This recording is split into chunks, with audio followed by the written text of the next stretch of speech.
Bonjour à toutes et à tous et bienvenue dans cette nouvelle émission préparée par l'équipe de la rédaction française de Radio Prague International.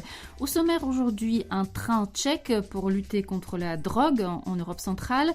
Puis nous allons parler des slogans féministes qui recouvrent en ce moment les murs à Prague. Tak co, máš to? Jasně, zlatičko. Dáte si hned?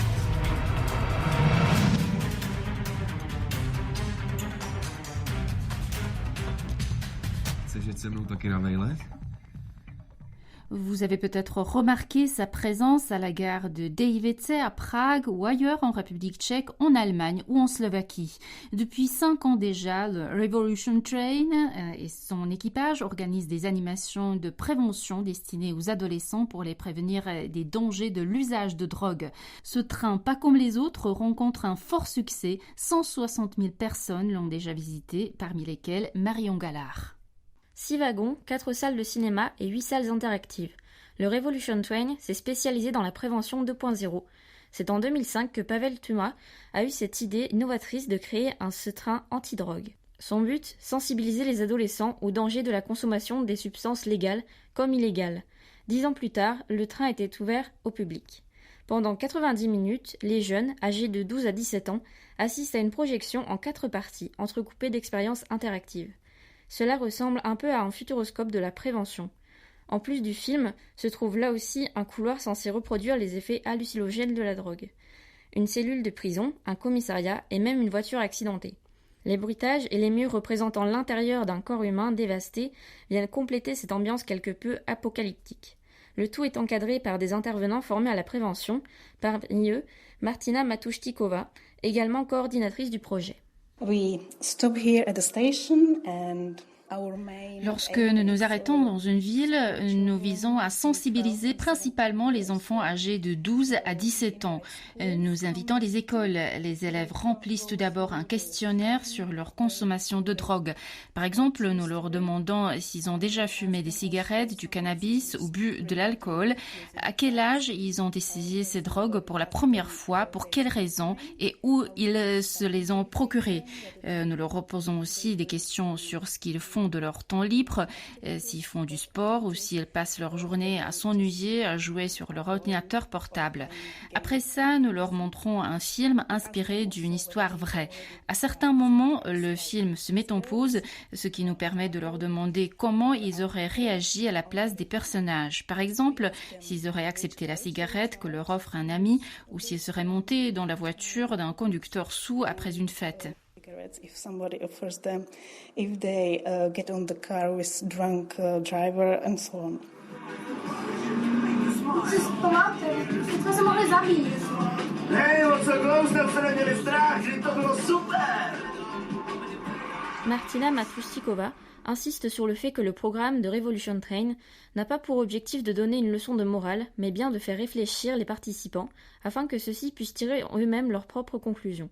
L'équipe du Revolution Train affirme aussi qu'à la différence d'un cours magistral, un programme interactif aide les enfants à retenir plus d'informations. The movie is divided to 4 parts. Le film est divisé en 4 parties. À la fin de la première partie, on voit les personnages boire de l'alcool dans un bar et fumer des cigarettes. Quand le film se met en pause, nous invitons les enfants à aller derrière l'écran où se trouve un vrai bar identique à celui du film. Nous discutons avec eux de ce qu'ils pensent de la cigarette, par exemple combien d'argent les fumeurs dépensent chaque année, et nous les faisons réfléchir. So we ask children, did you think sometimes about it, how much money they spend? L'installation de ces salles interactives et de cinéma dans un train permet de faire voyager le programme de prévention en Europe centrale. We started in the Czech Republic, but then the demand was also... Nous avons commencé en République tchèque, mais la demande pour ce type de prévention est aussi venue de Slovaquie et surtout d'Allemagne. À la frontière germano-tchèque, il y a beaucoup de trafic et de consommation de méthamphétamine, et c'est pourquoi les Allemands ont été très intéressés par le Revolution Train. Le ministre de l'Intérieur allemand nous a même invités au Bundestag, ainsi que des professeurs et des enfants qui ont participé au projet. Le Revolution Train a d'ailleurs aussi les visites de plusieurs politiques, comme celle de Thomas Petriček, le ministre des Affaires étrangères, le 8 septembre, mais aussi des récompenses. En octobre 2019, l'association a reçu le prix européen de prévention contre le crime, remis par le ministre de l'Intérieur tchèque pour son programme To je zákon Kamo.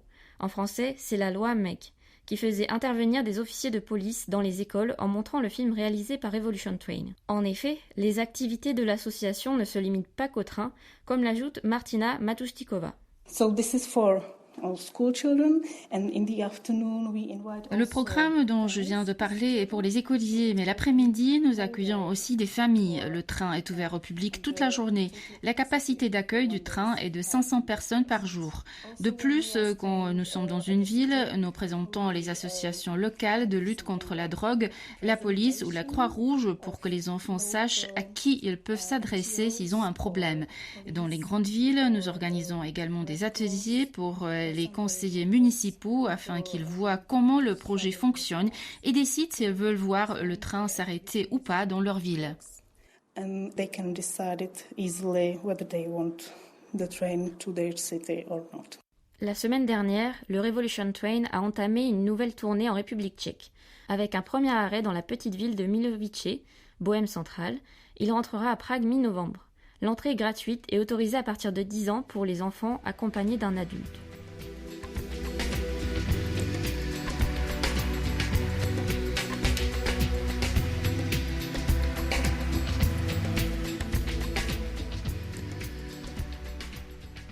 Depuis quelques mois maintenant, des slogans féministes recouvrent les murs de la capitale tchèque, initiés par un nouveau collectif de jeunes femmes.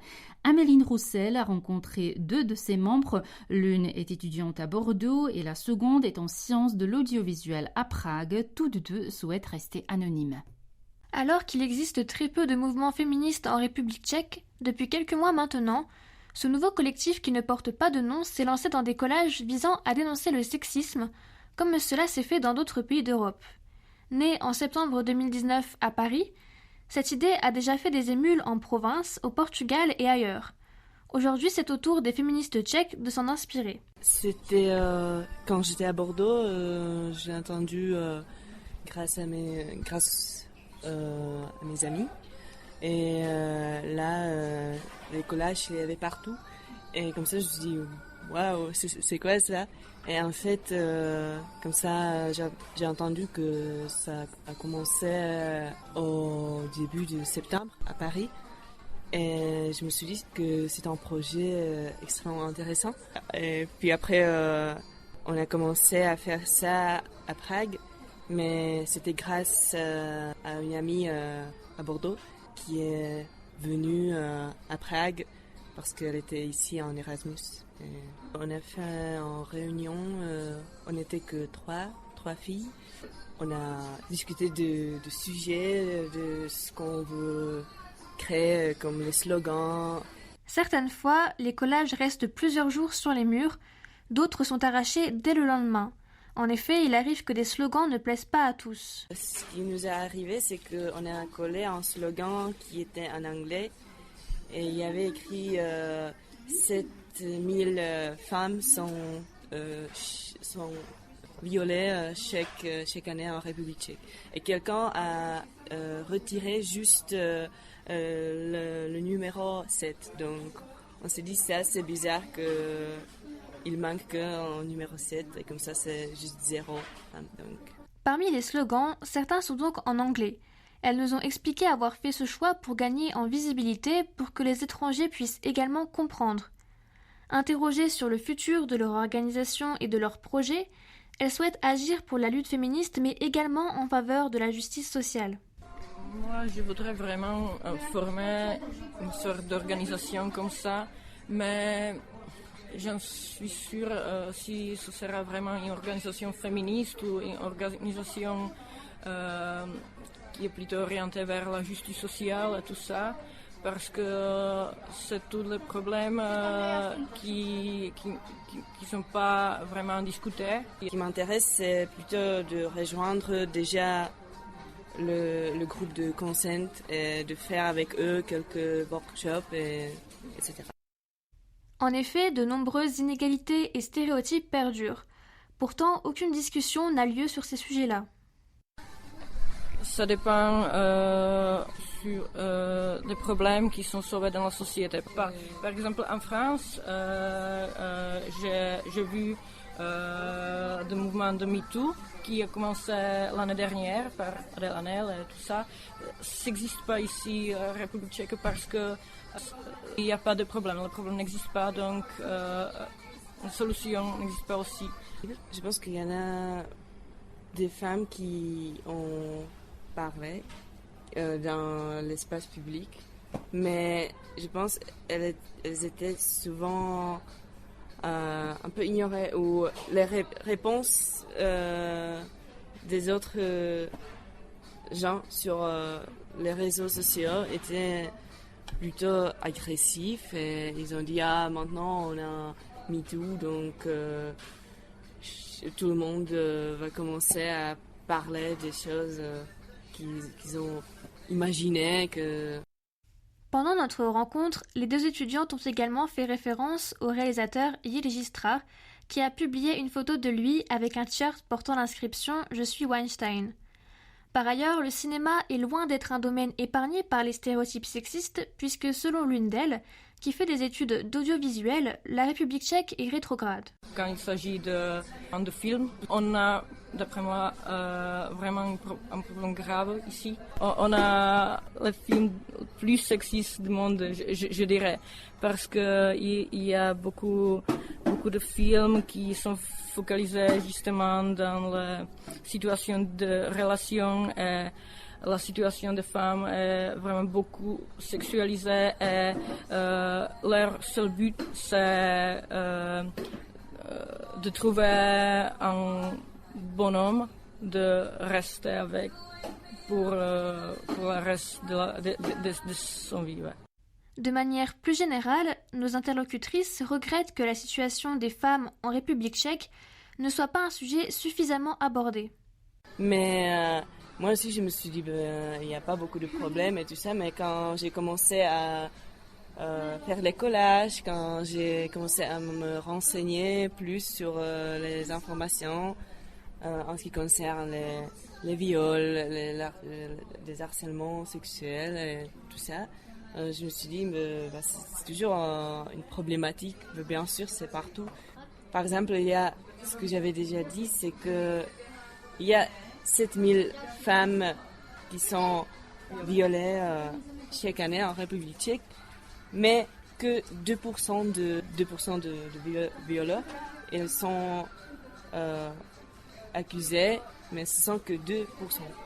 Et le problème, c'est aussi qu'il y a une conviction d'Istanbul qui n'était pas acceptée. Donc c'était signé par la République tchèque, mais ce n'était pas encore ratifié. Mais il y a beaucoup de gens qui sont contre la Convention d'Istanbul parce qu'ils pensent que le problème n'existe pas. Je ne connais pas la femme qui n'expérience pas un acte de sexisme, pas du tout. Chaque femme l'expérience. Ce sont donc, en partie, les raisons qui les poussent à faire ces collages. Mais c'est aussi l'occasion de rencontrer d'autres personnes, de discuter de leur vécu et d'écouter des témoignages. Avant, on n'en a pas parlé, même entre nous, pas si souvent, je sais pas. Enfin, maintenant, on fait en réunion, on parle sur cette problématique, on parle du sujet de notre slogan, pourquoi il faut écrire ça et non ça. Et on parle aussi de situation politique actuelle, ce qui se passe en République tchèque ou dans le monde. Et aussi ce qui est, je pense, important, c'est pour les gens qui ont déjà eu une victime d'un harcèlement ou d'un viol. Je pense pour eux, c'est aussi une manière de s'exprimer leur colère en écrivant un slogan, en collant ce slogan dans les rues. Pour moi, c'était toujours très important de lutter contre l'injustice sociale. n'importe quel est, mais j'aime l'acte de lutter contre quelque chose qui est simplement injuste, parce que c'est pas vraiment facile ici en République tchèque. Donc j'aime beaucoup ça. Et aussi j'aime l'idée d'être réunie avec des autres femmes, être un collectif. Car si beaucoup croient que le sexisme est dépassé, les chiffres montrent pourtant l'opposé. Il reste de nombreux mythes à déconstruire autour des violences. Contrairement aux croyances, 90% des viols sont commis par une personne de l'entourage, comme un voisin, un supérieur, un ami ou par le partenaire. Et contrairement à une autre idée reçue, les fausses accusations représentent entre 6 et 10% du nombre total de plaintes, ce qui correspond plus ou moins à la proportion de fausses accusations pour les autres crimes. Marie Mervova, qui travaille au Centre de Gender Studies à Prague, nous a expliqué les difficultés que les militantes féministes pouvaient rencontrer malgré une récente progression des idées féministes chez les jeunes. Nous avons encore beaucoup de problèmes. Généralement, le discours qu'on entend est que nous avons atteint l'égalité et que nous n'avons donc plus rien à réclamer. Et nous avons du mal à combattre ce discours. C'est peut-être la raison pour laquelle des mouvements comme MeToo ne sont pas acceptés, que la Convention d'Istanbul n'est toujours pas ratifiée et que le féminisme est toujours blacklisté. Still not accepted or ratified, or why feminism is still on the blacklist. Sadly, not really, probably, because we are. Il n'y a que très peu de personnes qui adhèrent au féminisme et qui se considèrent comme féministes. Il y a encore moins d'activistes féministes. Selon moi, il y a un grand fossé générationnel. Les jeunes gens sont de plus en plus investis pour l'égalité, les droits humains, pour les droits des personnes LGBT, mais il reste beaucoup de travail à faire. C'est un long processus. And it's a long process. Než abych se tě ptal, jak se ti vede, jestli jsi v pohodě a jak ti je. To stačí dát si do sklenky s ledem, něco, co mě trochu opije. Než abych vylejzal ven mezi lidi, abychom se spolu víc poznali. Dneska už stačí v klidu. À la fin de cette émission, nous écoutons le rocker et ancien frontman du groupe Lucie, David Koller, qui a récemment fêté son 60e anniversaire. Pour cet automne, il a prévu une tournée solo dans de petites salles un peu partout en République tchèque. Plus d'informations sur le site du chanteur davidkoller.cz. Protože to, co jsme o tobě zjistit chtěli, to jsme si samozřejmě dávno našli. Až bude potřeba, tak se to dovíš. My se ti ozveme, my se ti ozveme, my se ti ozveme, my se ti ozveme. No takže děkujem, my se vám ozveme. Když bude potřeba, když si vás najdeme. Marnie utíkat, když si vás najdeme. Hlavně se nebojte, když se vám ozveme.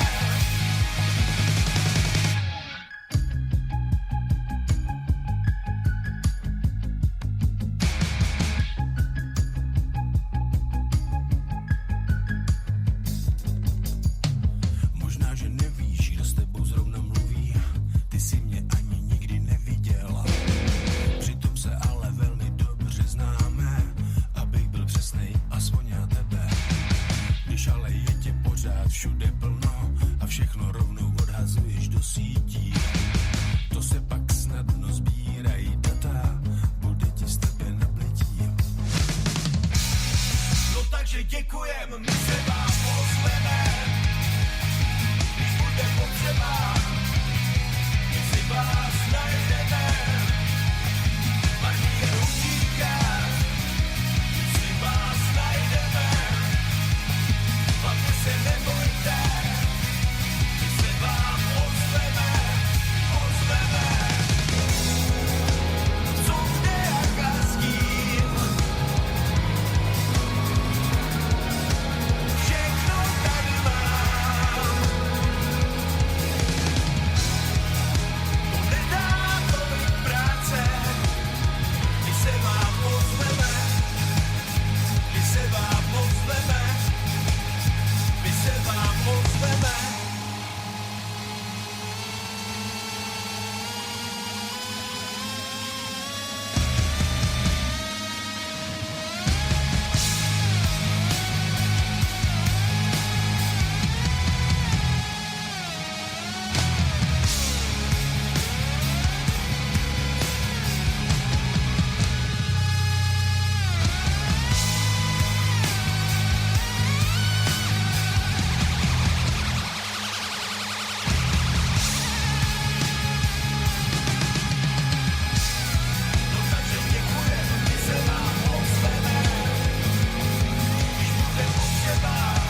la fin de Prague Hebdo, le podcast de Radio Prague International. Magdalena Hrozinkova vous remercie de votre attention et de votre fidélité. À bientôt. Naslyšenou.